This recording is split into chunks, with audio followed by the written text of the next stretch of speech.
بسم اللہ الرحمن الرحیم۔ السلام علیکم اور آپ سب احباب کو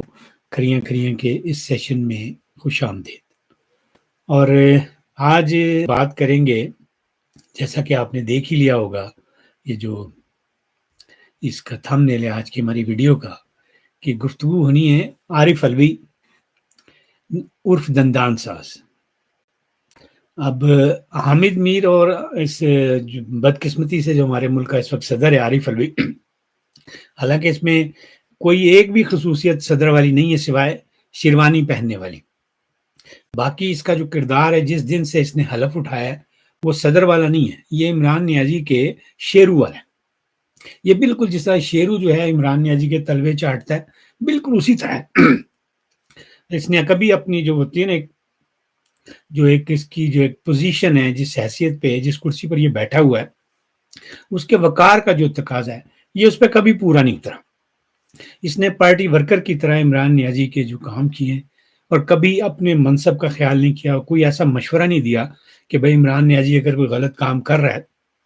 تو یہ بطور صدر اس کو ایسا مشورہ دے کہ بھائی اس چیز سے گریز کیا جائے۔ اس نے اس کے ہر الٹے کام میں جو ہے وہ یوں کہیں گے جلتی پر تیل ڈالا ہے۔ اس کو اس نے آرڈیننس فیکٹری بنی ہوئی تھی، قانون سازی کی تو ضرورت ہی نہیں پڑتی تھی، اسمبلی میں ہر طرح کے آرڈیننس جو ہیں وہ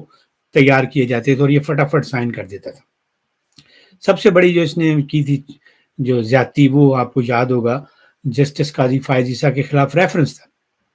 اس وقت اس نے فوراً اس پہ دستخط کیا اور آگے بھیج دیا، حالانکہ اسے چاہیے تھا کہ اپنی اس پہ غور و خوض کرتا ہے، اس کے بعد پوری ایک قانونی ٹیم ہے وہاں پہ، لیکن اس نے فوراً بھجوا دیا۔ اور اب یہی عارف علوی دیکھیں یو ٹرن دے رہا ہے، کیونکہ عمران نیازی کا شیرو ہے نا، تو کہہ رہا ہے میں نے تو بس بھیج دیا آگے۔ حالانکہ اس نے ٹی وی پر انٹرویوز موجود ہیں جس میں اس نے دفاع کیا تھا کہ یہ ریفرنس جو ہے بالکل صحیح ہے، اور اب کہہ رہا ہے کہ جی مجھے تو پتہ ہی نہیں، بس آیا تھا چونکہ میں نے آگے بھیجنا تھا، میں نے آگے بھیج دیا، میرے پاس وزیر اعظم ہاؤس سے آیا، اور وہ جو وزیر اعظم ہاؤس والا ہے وہ کہتا ہے جی باجوہ نے بھیجا تھا۔ تو خیر بات میں نے کرنی تھی عارف علوی اور حامد میر کے درمیان جو ایک انٹرویو ہے، میں تو اس کو فکس عمرانی میچ کہہ رہا ہوں۔ یہ عمران نیازی کی جو سیاست ہے اس کے تسلسل میں ایک میچ تھا، اور حامد میر کو بھی کرکٹ کھیلنے کا بہت شوق ہے، تو وہ کرکٹ میں کے اندر جو ہے نا یہ جو سٹے بازی ہوتی ہے اور فکس میچز جو ہیں، یہ ایک بڑے عرصے سے چلا آ رہا ہے۔ تو میر صاحب کے اندر بھی جو ہے نا تھوڑا سا یہ ایک عنصر کسی وقت جو ہے وہ جوش مارتا ہے، اور عمران نیازی کی محبت تو ان کی جو ہے وہ سب کو پتہ ہے۔ اس کے حوالے سے یوں کہہ لیں کہ وہ میر صاحب جو ہیں وہ چھٹتی نہیں ہے منہ سے یہ کافر لگی ہوئی۔ حالانکہ عمران نیازی کے دور میں حامد میر کے ساتھ زیادتیاں بھی ہوئی، اس کو کوئی فائدہ نہیں ہوا، لیکن اس کے باوجود وہ جو ہے نا مجہ پہنا ہوئی ہیں، تو وہ بھی کرکٹ کا کھلاڑی، یہ بھی سابقہ کرکٹ کا کھلاڑی، تو یہ والی محبت جو ہے اس کی سے مجبور ہو کر حامد میر جو ہے وہ کہیں نہ کہیں عمران نیازی کو فائدہ پہنچانے کی کوشش ضرور کرتا ہے، اور یہ بھی اسی قسم کی ایک کوشش تھی جو عارف علوی کے تھرو کی گئی۔ اور میں نے اسی لیے اس کو کہا ہے کہ یہ 4 دھاری تلوار والا انٹرویو تھا۔ عام طور پہ تو کہتے ہیں 2 دھاری تلوار، یہ 4 دھاری تلوار تھی۔ تو عارف علوی جو ہے وہ جو اس نے ایک جو بات کر رہا تھا، تو پورے انٹرویو کے دوران اس کا ایک مخاطب تو تھا عمران نیازی، یہ میں بعد میں بتاؤں گا وہ کیوں، دوسرا نواز شریف، تیسرا آصف علی زرداری، اور چوتھا جو اس ملک کا اصلی حاکم ہے جنرل عاصم منیر۔ تو ان سب سے وہ بیک وقت جو ہے وہ باتیں کر رہا تھا، اور کوشش وہ یہ کر رہا تھا جو مرکزی اس کا جو آپ اگر کہیں کہ یہ پی ٹی آئی کے لیے ایک وکالت کی جو ہے نا اوپن کورٹ تھی، جس میں وہ پی ٹی آئی کے حق میں دلائل دے رہا تھا، جس طرح لوگ سپریم کورٹ میں جاتے ہیں اور وہاں اپنا کیس پیش کرتے ہیں۔ تو یہ ان جو بڑی شخصیات ہیں، سب سے پہلے عاصم منیر، پھر نواز شریف، اور تیسرا آصف علی زرداری، ان کے سامنے عمران نیازی کا کیس رکھ رہا تھا کہ بھائی یہ جو ہے چھوڑیں، جو کچھ ہوا گزشتہ سلوات اور آئندہ کی بات کریں۔ اور پھر اس نے اسلامی حوالے بھی دیے کہ اسلام میں یہ ہے، فلاں آیت پڑھی، اور اس طرح کی باتیں کر رہا تھا۔ ایک تو یہ جو کیونکہ پھر وہی بات آ جاتی کہ یہ عمران نیازی کا شیرو ہے، تو عمران نیازی بھی جو ہے ریاست مدینہ کو بیچ میں لے آتا تھا، ہاتھ میں تسبیح پکڑ کے رکھتا تھا، تو اسلامی ٹچ جو ہے اس کو کوئی بھی ان میں سے جانے نہیں دیتا۔ تو یہ بھی اسلامی ٹچ والا انٹرویو تھا، اور کہہ رہا تھا کہ بھائی اسلام میں چونکہ یہ ہے کہ بھائی بڑی سے بڑی غلطی بھی ہو جاتی ہے تو معاف کر دیتے ہیں، فلاں موقع پہ اس طرح معاف کر دیا گیا، حضرت عمر کا حوالہ دے رہا، اس طرح کے کافی اس حوالے تھی۔ تو میں اسے یہ پوچھنا چاہتا ہوں کہ بھائی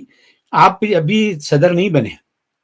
آپ پچھلے 5 سال سے صدر ہیں، اور اب تو ایکسٹینشن پہ چل رہے ہیں، تو جب عمران نیازی جو ہے مخالفین کو جیلوں میں بند کر رہا تھا، ان کسی کے خلاف ہیروئن کا مقدمہ بنا رہا تھا،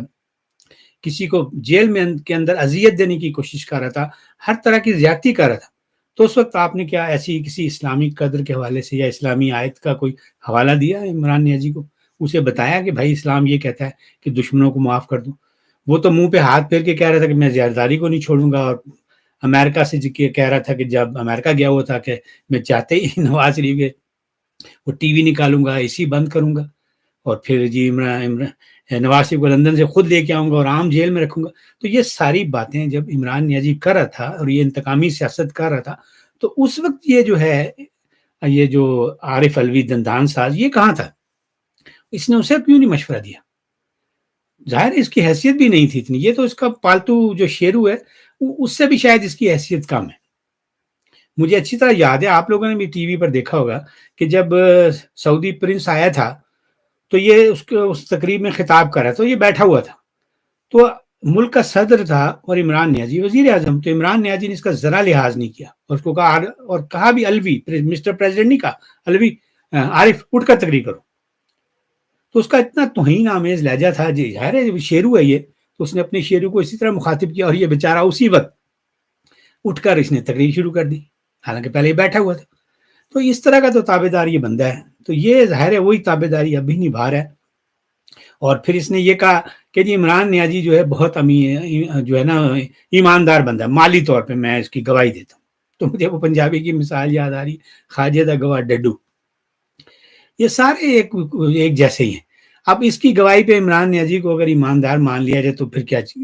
بلے بلے، یہ خود بہت بڑا بے ایمان ہے۔ اس نے اپنی صدارتی جو اختیارات ان کو استعمال کیا اپنے بیٹے کے بزنس کے لیے بھی، اور پھر وہ جو شعر و شاعری والے آپ کو یاد ہیں، اس نے لاکھوں روپیہ خرچ کر دیا وہاں پہ مشاعرے کروانے میں، حالانکہ ایوان صدر میں مشاعرے کروانے کا کیا تک تھا۔ دوسری طرف عمران نیازی جو ہے وہ بھینسیں بیچ رہا ہے کہ جی پیسے بچانے، اور یہ لاکھوں روپے کے مشاعرے کروا رہا ہے۔ بھائی مشاعرے کروانے کے لیے ہمارا ایک پورا وہ اکیڈمی آف لیٹرز موجود ہے، پی ٹی وی موجود ہے، وہ یہ ان کا کام ہے۔ آپ ایوان صدر میں اس طرح کی فضول خرچی کیوں کر رہے ہیں؟ تو یہ خود بے ایمان ہے، تو لہٰذا اس کی گواہی جو ہے عمران نیازی کے حق میں کیا ہو سکتی ہے؟ لیکن بہرحال میاں حامد میر صاحب نے ان کو موقع دیا کہ بھائی ایک بڑا پروگرام جس کی ریٹنگ بھی ہے اس میں آ کے آپ اپنی باتیں کر لیں، کیونکہ ویسے تو عارف علوی نواز شریف سے نہیں مل سکتا، آصف زرداری اس کو لفٹ نہیں کرائے گا، تو یہاں بیٹھ کر اس نے ان سب کو اپنا پیغام محبت جو ہے وہ بھیج دیا۔ تو اسی لیے میں اس کو جو ہے میچ فکسنگ کے زمرے میں بھی لا رہا ہوں کہ بھائی حامد میر نے اس کے دوران، انٹرویو کے دوران جو کوئی سخت سوالات نہیں کیے، پورا اس کو موقع دیا، وہ کہتے ہیں نا حلوہ بالے دی کہ بھائی جدھر مرضی چوکا چھکا لگاتے رہو۔ بس ایک دفعہ ایک سوال کیا وہ توشہ خانہ کے حوالے سے، وہ بھی اس کے حوالے سے کوئی زیادہ نہیں کرے تھا، حالانکہ حامد میر چاہتا تو اس کو ٹف ٹائم دے سکتا تھا اس کے کردار کے حوالے سے، کہ یہ خود کتنی تخریب کاری میں ملوث رہا ہے، یہ خود دہشت گردی کی کارروائیوں میں ملوث رہا ہے۔ لیکن اس نے حامد میر نے قطعاً کوئی ایسا سوال نہیں پوچھا، بس ایسے سوال کیے جس سے ان کا جو پی ٹی آئی کا ایجنڈا ہے، مفاہمتی ایجنڈا ہے، کیونکہ اب پھنسے ہوئے نا، وہ کڑکی چاہ گئے نا، تو لہٰذا آپ چاہتے ہیں کہ سب سے ساتھ دوستی ہو جائے، اور ڈائریکٹ تو وہ بندہ جو ہے وہ تو وہیں پہ کھڑا ہوا ہے ابھی تک، عمران نیازی، وہ اب بھی جج کے سامنے آ کے نواز شریف پر تنقید کر رہا ہے، اس کا مذاق اڑا ہے۔ تو وہ جب اس کی عادت ابھی چینج نہیں، اس کی فطرت چینج نہیں ہوئی، یا تو وہ اس کے اندر کوئی بدلاؤ ہے، وہ کہے کہ بھئی اب میری سیاست میں تبدیلی آ گئی، اب میں جو باقی سیاستدان ہیں ان کے ساتھ مل جل کر آگے بڑھوں گا، وہ وہیں پر کھڑا ہے، اور یہ اس کے جو شیروز ہیں یہ مفاہمت کی باتیں کر رہے ہیں۔ تو اس انٹرویو میں اس نے مسلم لیگ نون کو بھی کہا کہ دیکھیں جی بڑے اچھی تقریر کی ہے نواز شریف نے، اس نے سب کو ساتھ لے کر چلنے کی بات کی ہے، تو بہت اچھی بات ہے، یعنی یہ ان کو ایک مزید اس طرح راغب کرے کہ چلیں آپس میں مل جل کر اب جو ہے سیاست کرتے ہیں، اور جو ہو گیا اس کو چھوڑ دیتے ہیں، اور نیازی کے خلاف جو ہے وہ کوئی انتقامی کارروائی جو ہے اس میں مسلم لیگ نون جو ہے وہ حصہ نہ لے۔ اچھی بات ہے، لیکن مسلم لیگ نون جو ہے وہ اپنے جو ذاتی معاملات ہیں ان کے حوالے سے تو کر سکتی ہے ایسا، لیکن جو نقصان نیازی نے اس ملک کو پہنچایا ہے، اس ملک کا جو ایک سوشل فیبرک کو جو نقصان پہنچایا ہے، جو ایک کلچر پروان چڑھا ہے، وہ جو جرائم ہیں ان کی تو سزا اس کو ملنی ہے، وہ تو کوئی نہیں معاف کر سکتا۔ اس لیے مسلم لیگ نون کو بھی اس نے اس میں کوشش کی عارف الوی نے کہ ان کی طرف سافٹ کارنر جو ہے وہ اور بڑے اور آپس میں بات کرے جو ہے فاصلے کم کیے جائیں. اور ساتھ ہی ساتھ اس نے آصف علی زرداری کے قصیدے پڑھے. جی میں جیل میں گیا تو وہاں انہوں نے کلچر تبدیل کر دیا تھا، اس سے پہلے تو بڑی سزائیں ہوتی تھیں، اور پیپلز پارٹی اس حوالے سے جو ہے ان کا بڑا کردار ہے جمہوریت کے حوالے سے اور برداشت کے حوالے سے. تو اب ایک طرف ان کو بھی راغب کیا، اب یہاں یہ ڈبل گیم کھیل رہا ہے. مسلم لیگ نون کو یہ کہہ رہا ہے کہ بھائی پہلی پرائرٹی آپ ہیں ہماری، اور اگر آپ ہمارے ساتھ تعاون نہیں کریں گے، مفاہمت نہیں کریں گے، تو ہمارے پاس زرداری آپشن بھی موجود ہے، ہم وہاں چلے جائیں گے. اور وہ آپشن کو زیادہ سوٹ کرتا ہے کیونکہ پہلے بھی انہوں نے بہت ساری کارروائیاں جو ہیں ان دونوں جماعتوں نے مل کر کی. سینٹ میں گڑبڑ انہوں نے مل کر کی، پھر اس کے بعد بلوچستان میں کارروائی میں آصف علی زرداری نے جرنیلوں کا ساتھ دیا. تو اس لیے یہ زیادہ جھکاؤ جو ہے ان کا آپس میں ہے. اور آپ کو پتہ ہی ہوگا پی ڈی ایم میں بھی آصف علی زرداری جو ہے وہ ایسی کسی کارروائی کے حق میں نہیں تھا جس میں کہ تحریک انصاف کو آئسولیٹ کیا جائے. تو اس کا سافٹ کارنر جو ہے وہ بہرحال موجود ہے آصف علی زرداری کا. تو یہ ایک طرف مسلم نواز شریف کو اپنے جو ہے عمران خان کے حوالے سے جو ہے وہ کوشش کر رہا تھا کہ بھئی یہ قریب آ جائیں اور انتقامی کاروائیاں نہ ہوں، تاکہ جب یہ ساتھ آئیں گے تو پھر ظاہر عاصم منیر اس چیز کو ذہن میں رکھے گا اور وہ اس کے اندر بھی جو ہے وہ سافٹ کارنر پیدا ہوگا اور عمران نیازی کی جو ہے سختیاں جو ہیں وہ معاف ہو جائیں گی. لیکن یہ سارا کوئی ڈرامہ کر رہا ہے، یہ خلوص سے نہیں کر رہا، ابھی بھی یہاں چلاکیاں دکھا رہا ہے. اگر یہ واقعی مفاہمت چاہتا ہے نا تو اس کو مولانا فضل الرحمان کا ذکر بھی کرنا چاہیے تھا کہ انہیں بھی دعوت دیتا، کیونکہ ان کی سب سے زیادہ لڑائی جو ہے اور ان کے خلاف جو سب سے زیادہ کارروائی کی ہے کھل کے وہ تو مولانا فضل الرحمان نے کی ہے. انہوں نے بھی ان کے خلاف زبان درازی کی ہے، عمران نیازی نے کوئی موقع نہیں چھوڑا. تو اب ان کا نام ہی نہیں ہے. تو بھائی اگر آپ نے مفاہمت کرنی تو Maulana Fazl ur Rehman is a big power force in Pakistani politics, ان کو تو اب کوئی بھی نظر انداز نہیں کر سکتا. گو کہ وہ پنجاب میں بھی ان کا وجود نہیں ہے، لیکن اس کے باوجود ان کی پارٹی کی جو حیثیت ہے، جب بھی اس ملک پہ جو کوئی کڑا وقت آئے گا اور جرنیلوں سے لڑائی کی نوبت آتی ہے تو اس میں کوئی پارٹی ان کے بغیر کچھ نہیں کر سکتی. اس وقت ہراول دستہ جو ہوتا ہے وہ مولانا فضل الرحمان ہوتے ہیں. تو اس نے اس موقع پر مولانا فضل الرحمان کو جو وہ اگنور کر دیا. تو یہ ساری اس کی جو کارروائی تھی یہ صرف اور صرف جو تھی میں کہتا ہوں ڈھونگ رچانے والی کارروائی تھی. اس کی کوشش ہے کہ کسی طرح بنیادی طور پہ اس نے میاں نواز شریف کو جو ہے وہ دانہ ڈالنے کی کوشش کی اور ساتھ ہی آصف علی زرداری کا حوالہ بھی دے دیا کہ پائی جی نہیں تھی ادھر بھی جا سکنے. اور ایک اس کا جو مقصد تھا اس انٹرویو کا کہ پچھلے دنوں جو علیمہ خان ہے اس نے کہا کہ بھائی عمران نیازی جو ہے وہ اب اس سے زیادہ خوش نہیں ہے. تو وہ جو اس کو یہ میسج ملا ہے تو ظاہر شیرو جو ہے وہ جو اس کو جس نے اس مقام تک پہنچایا اس کو ناراض تو نہیں کر سکتا. تو یہاں پر یہ اپنی صفائیاں بھی دے رہا تھا اور ساتھ ہی یہ بتا رہا تھا کہ دیکھیں میں پارٹی کے لیے کتنے بڑے جو ہے لیول پہ کام کر رہا ہوں، اپنی جو صدارتی اختیارات ہیں ان کو بھی استعمال کر رہا ہوں. تو یہ اس نے ایک لحاظ سے اپنے لیے یہ گراؤنڈ بھی بنا لی کہ علیمہ خان جو ہے وہ بھی خوش ہو جائے اور پھر وہ عمران نیازی سے جا کر جو اس کا جو ماضی ہے جس باتوں کے گلے شکوے ہیں